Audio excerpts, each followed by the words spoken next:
এই পৃথিবীতে আপনি যাকে বেশি বিশ্বাস আর ভালোবাসবেন সেই মানুষটাই কিন্তু আপনাকে সবচেয়ে আগে ঠকাবে। তাই সবার আগে নিজেকে ভালোবাসুন। হ্যালো এভরিওয়ান, আসসালামু আলাইকুম। কেমন আছেন সবাই? আই হোপ সবাই অনেক বেশি ভালো আছেন। আলহামদুলিল্লাহ, আমিও আমার পরিবার পরিজন নিয়ে ভালো আছি। এই তো প্রতিদিনের মতো আমার আবারও একটি নতুন ব্লগ নিয়ে এসেছি আপনাদের মাঝে। আশা করি আজকের ব্লগটি আপনাদের অনেক বেশি ভালো লাগবে।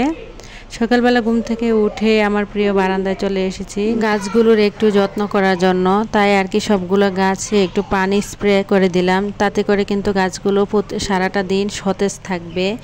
আর এই যে গাছগুলো রাখার জন্য আমি কিন্তু এখানে কাঠের যে তক্তা হয় এই তক্তাগুলো আর কি বেঁধে নিয়েছি।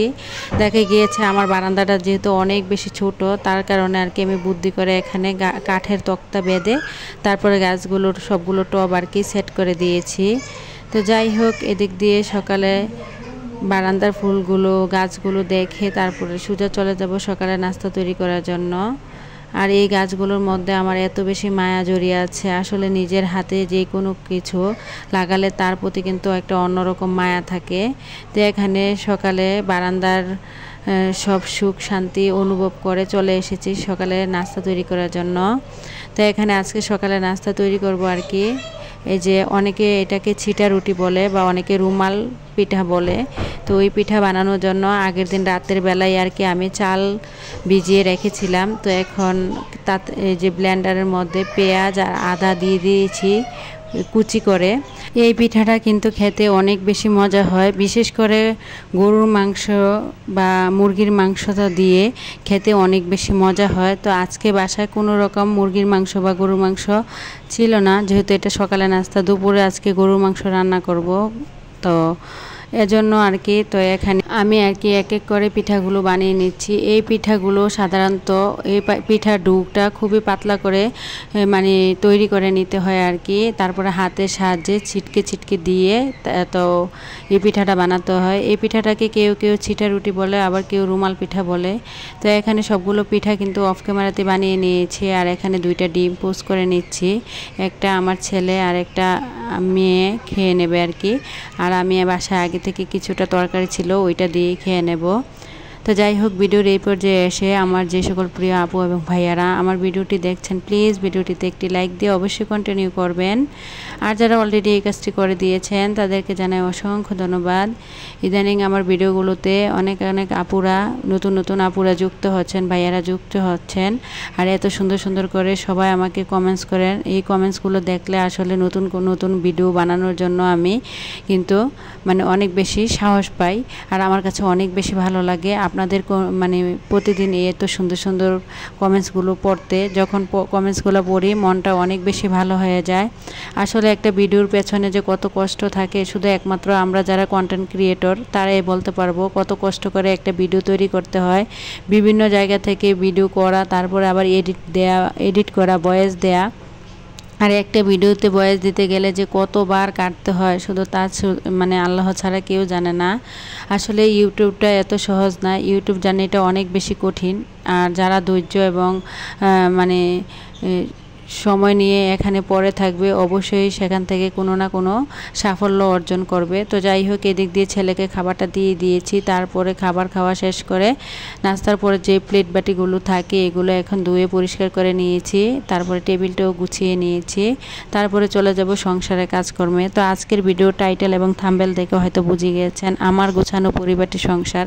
আমি কিভাবে হেল্পিং হ্যান্ড ছাড়া ছোট 3 বাচ্চা নিয়ে আমার পুরো বাসাটাকে একা হাতে মানে একা হাতে গোছানো সংসারের কাজকর্মগুলোই আর কি আজকে আপনাদের মাঝে শেয়ার করব। তো এদিক দিয়ে আর কি আজকে বিছানার বেডটা চেঞ্জ করে দিব। তো এই বেডটা যেহেতু এই বিছানায় যেহেতু আমি ঘুমাই আর অন্য রুমে আমার ছেলেরা ঘুমায়, তো যেহেতু আমার এক ছেলে মাদ্রাসায় থাকে আর এক ছেলে তো একাই থাকে আর আমি আমার মেয়ে আর কি এই রুমে থাকি। তো এইটা হচ্ছে মাস্টার বেডরুম। তো এইটা যেহেতু আমার রুম, তো এই রুমে আর কি আমি থাকি। তো এই রুমের বিছানা চাদরটা আর কি আজকে চেঞ্জ করে দেব। তো তো চেঞ্জ করে দিচ্ছি আর কি আমার একটা পছন্দ মতো চাদর দিয়ে। যদিও এই চাদরটা আরও আগে দেখিয়েছেন, মানে আমি বিছিয়েছি। আসলে দেখা গিয়েছে যাদের বাসায় ছোট বাচ্চা থাকে তারা চাইলেও কিন্তু মানে সাদা বেডশিট বা পছন্দনীয় কোনো বেডশিট আমরা আসলে ব্যবহার করতে পারি না। আর আমার মেয়েটা যেহেতু অনেকটা বেশি ছোট, যার কারণে দেখা গিয়েছে আমি এইরকম মানে ডিপ কালারের মধ্যে আর কি সবগুলো বেডশিটে রাখার চেষ্টা করি। সাদা টাইপের বেডশিট রাখলে দেখা গিয়েছে ও অনেক বেশি ময়লা করে ফেলে। ও যেহেতু সারাক্ষণে বাসার মধ্যে থাকে, কোথাও যায় না, তো ও আসলে কতবার যে দিনের বেলা বিছানায় উঠে আর নামে মানে যা বলার বাহিরে। তো যাই হোক, পরে দেখলাম যে এর মধ্যে একটা পিলু কভার মানে পিলু দিয়ে দিয়েছিলাম। আমার কাছে আর কি বিছানার মধ্যে বেশি করে এই যে বালিশ রাখলে অনেক বেশি ভালো লাগে। তো যে প্রথম যে পিলুটা দিয়েছিলাম ওটা দিয়ে দেখলাম যে এখানে ভালো লাগছে না, পরে আবার অন্য আরেকটা পিলু দিয়ে দিয়েছি আর কি। তো এখন ড্রেসিং টেবিলটা অনেক দিন হয়ে গিয়েছে, পরিষ্কার করা হয় না। আসলে কাঠের ফার্নিচার বলে কথা, প্রতিদিনই কিন্তু এই কাজগুলো করতে হয়। প্রতিদিনের কাজ প্রতিদিন যদি না করা হয়, এক দুদিন পরে পরে হলেও কিন্তু আসলে এই যে যাদের বাসায় কাঠের ফার্নিচার আছে দেখবেন তার উপর অনেক বেশি ধুলাবালি পড়ে। তো এগুলা কিন্তু আসলে মুছে নিতে হয়। আর যাদের বাসায় ছোট বাচ্চা থাকে তাদের তো বলার কোনো মানে শেষই থাকে না, অনেক বেশি ঝামেলা থাকে। তো এদিক দিয়ে আমার মানে রুমটা গুছিয়ে তারপরে চলে এসেছি আর কি, এই যে ছেলের রুমটা গুছিয়ে নেব। তো ছেলের অলরেডি সকালবেলা নাস্তা খেয়ে চলে গিয়েছে প্রাইভেটে। তো এখন আর কি তার বিছানাটা চাদরটাও চেঞ্জ করে দেব। আজকে একসাথে দুইটা বিছানা চাদরই চেঞ্জ করব। আসলে দেখা গিয়েছে বাচ্চা যাদের বাসায় থাকে তারা কিন্তু প্রতিনিয়ত সপ্তাহের মধ্যে 2 থেকে 3 বার কিন্তু বিছানার চাদর চেঞ্জ করতে হয়। আমি কিন্তু প্রতি সপ্তাহে 2 বার করে আর কি বিছানার চাদরগুলো চেঞ্জ করি। আর এটা হচ্ছে আর কি ছেলেদের রুম, এখানে ওরা পরেও আবার দেখা গিয়েছে টিভিটাও কিন্তু আমার এই রুমেই সেট করা। তো সারাদিন কিন্তু এই রুমে ওরা টিভি দেখে। দেখা গিয়েছে টিভি দেখার কারণে সারাদিন এই রুমের বিছানায় অনেক বেশি দখল যায়।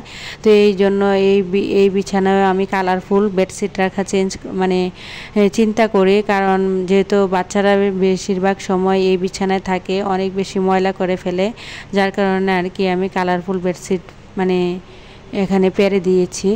তো এখন আর কি এক এক করে সংসারের কাজকর্ম করব আর আপনাদের সাথে কথা বলবো। তা আসলে যাদের বাসায় হেল্পিং হ্যান্ড নেই আর ছোট বাচ্চা থাকে তাদের কিন্তু কাজকর্ম করতে অনেক বেশি কষ্ট হয়। কষ্ট হলেও কিছু করার নেই, নিজের সংসার বলে কথা। নিজের সংসারটাকে নিজের হাতে গুছিয়ে পরিপাটি করে রাখলে তার মধ্যে অনেক বেশি, যেমন চোখেরও একটা শান্তি আছে, মনেরও কিন্তু একটা শান্তি পাওয়া যায়। আর একটা সাজানো গোছানো সংসার কিন্তু প্রতিটি মেয়েরই অনেক বেশি পছন্দের বা অনেক বেশি আশা বা স্বপ্নের থাকে। তো এদিক দিয়ে কথা বলতে বলতে আর কি অল্প অল্প করে সবগুলো ফার্নিচার মুছে নিচ্ছি আর বিছানার চাদরগুলো পেরে দিয়েছি। এখন ছেলের টেবিলটা আর কি, টেবিলের উপরে আমি সবসময় এই মানি প্ল্যান্ট গাছটা রাখি, তো তাতেও কিছু পানি স্প্রে করে দিলাম।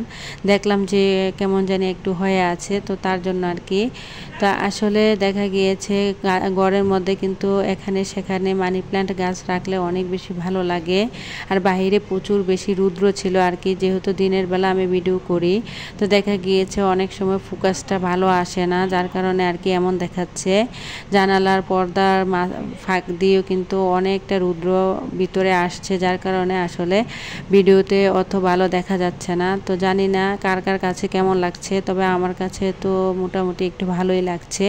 তো যাই হোক, এদিক দিয়ে ছেলের পড়া টেবিলটাও একটু গুছিয়ে নিয়েছি। আর এখানে একদম আমার ছেলের রুমটা অনেকটাই ছোট, মানে খাটের একদম পাশেই আর কি তার পড়ার টেবিলটা রাখতে হয়।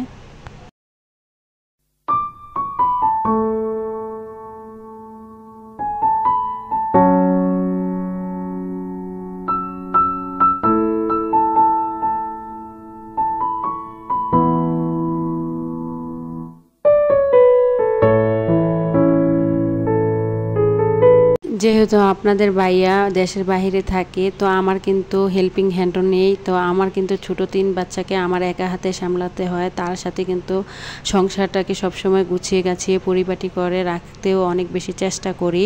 তা আসলে দেখা গিয়েছে যাদের হাজব্যান্ড বাইরে থাকে তাদের কিন্তু অনেক বেশি কষ্ট হয়ে যায়। আর একা হাতে সংসার সামলানো, বাচ্চা সামলানো, তাদেরকে স্কুলে নেওয়া আনা, যাদের ছোট বাচ্চা থাকে স্কুলে পড়ে, তা থেকে সকাল থেকে শুরু করে একদম রাত্র পর্যন্ত তাদের সাথে অনেক খাটুনি আমার খাটতে হয়। আমার মেজো ছেলে যেহেতু মাদ্রাসায় পড়ে, তাকে কিন্তু মাদ্রাসায় নিয়ে খাবার দিয়ে আসতে হয়। বড় ছেলেকে কিন্তু এখনও আর কি আমাকে বসিয়ে বসিয়ে পড়াতে হয়। ও কিন্তু মানে আমি যতক্ষণ ওকে নিয়ে বসে থাকবো না ততক্ষণ কিন্তু আসলে পড়তে চায় না। তো একা হাতেই কিন্তু আমার এই কাজগুলো করতে হয়। সকালে নাস্তা থেকে শুরু করে দুপুরে রান্না বান্না, সংসারের কাজকর্ম, এগুলো শেষ করে আবার ছেলেদেরকেও সময় দিতে হয়, মেয়েকেও সময় দিতে হয়। আবার বাজার থেকে শুরু করে ডাক্তার থেকে শুরু করে সব কিছুই কিন্তু আমার একা হাতে সামলাতে হয়। তো যাই হোক, আসলে মধ্যবিত্ত বলে কথা, স্বাদ আছে সাধ্য নেই। চাইলেও যে হেল্পিং হ্যান্ডে নেব আসলে তা কিন্তু করা হয় না, কারণ আমি আহামরি যে আমার হাজব্যান্ডের অনেক বেশি বেতন তা কিন্তু না। আমরা সব বেশিরভাগ সময় দেখবেন আমাদের সমাজে অনেকেই মধ্যবিত্ত।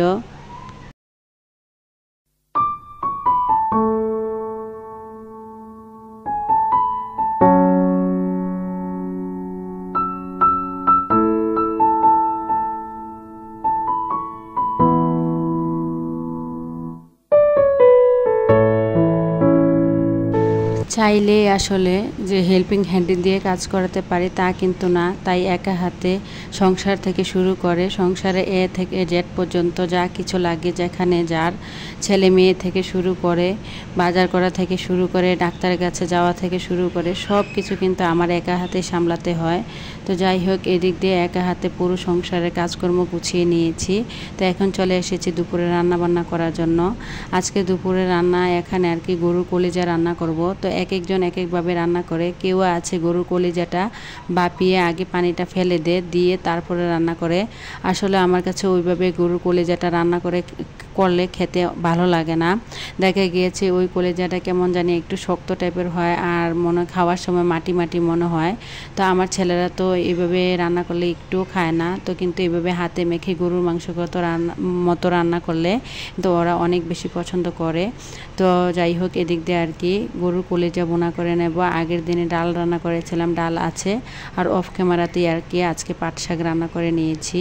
আর এই হচ্ছে আমার কলিজা তরকারি রান্না করার ফাইনাল লুক। দেখেন মাশাআল্লাহ কত সুন্দর হয়েছে, তাই না?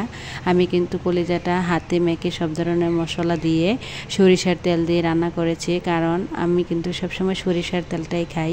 তো ভিডিওর এই পর্যায়ে এসে যে সকল প্রিয় আপু এবং ভাইয়ারা আবারও মনে করে দিচ্ছি, ভিডিওতে লাইক দিতে ভুলে গিয়েছেন, প্লিজ ভিডিওটিতে লাইক দিয়ে অবশ্যই কন্টিনিউ করবেন। আপনাদের একটা লাইক পারে আমার ভিডিওটা আরও অনেকের কাছে পৌঁছে দিতে। তো যাই হোক, এদিক দিয়ে গোসল করে নামাজ পড়ে সব কিছু কমপ্লিট করে নিয়ে এসেছি। তো এখন আর কি দুপুরে টেবিলে খাবারগুলো দিয়ে দিচ্ছি। তো এখানে আমার ছেলে বাসায় ছিল না, বড় ছেলে নামাজে গিয়েছিল, আসবে। তো এখন মেয়েকে আর কি আমি একাই খাবারটা খাইয়ে দেব। মেয়েকে খাবার খাইয়ে দিয়ে তারপরে আবার চলে যেতে হবে ছোট ছেলের জন্য মাদ্রাসায় খাবার নিয়ে। এই হচ্ছে আমার চাকরি। আসলে একা হাতে বাচ্চা কাচ্চা সামলানো থেকে শুরু করে সংসার সামলানো, তারপরে আবার ইউটিউবিং করা আসলে অনেকটা কষ্ট হয়ে যায়। তারপরও পড়ে আছি, শুধু একটু দেখি কিছু একটা করতে পারে কিনা। আর অনেক শখ করে ইউটিউবে এসেছি। আর এই যে চ্যানেলটা দেখছেন, এটা কিন্তু আমার অনেক শখের চ্যানেল। তাই কোনোভাবেই এই চ্যানেল থেকে আমি হারিয়ে যেতে চাই না। অনেক কষ্ট করে একটু একটু করে তিল করে আসলে এখান পর্যন্ত এসেছি। তো যাই হোক, সবাই আমাকে ভালোবাসবেন, আমার ভিডিওগুলো সাপোর্ট করবেন, ভালোবেসে দেখবেন, এই হলো আপনাদের কাছে আমার কামনা। তো এদিক দিয়ে আপনাদের সাথে কথা বলতে বলতে কিন্তু মেয়েকে খাবার খাইয়ে দেব। তারপর মেয়েকে খাবার খাইয়ে দিয়ে মাদ্রাসায় ছেলের জন্য খাবার নিয়ে যাব। ওইখান থেকে এসে তারপরে আর কি আমি খেয়ে নেব। তো যাই হোক, ভিডিওটা এই পর্যন্ত। আমার পরবর্তী ভিডিও দেখার আমন্ত্রণ জানিয়ে আজকের মতো ভিডিওটা এখানেই শেষ করছি। সবাই ভালো থাকবেন। খোদা হাফেজ। আসসালামু আলাইকুম।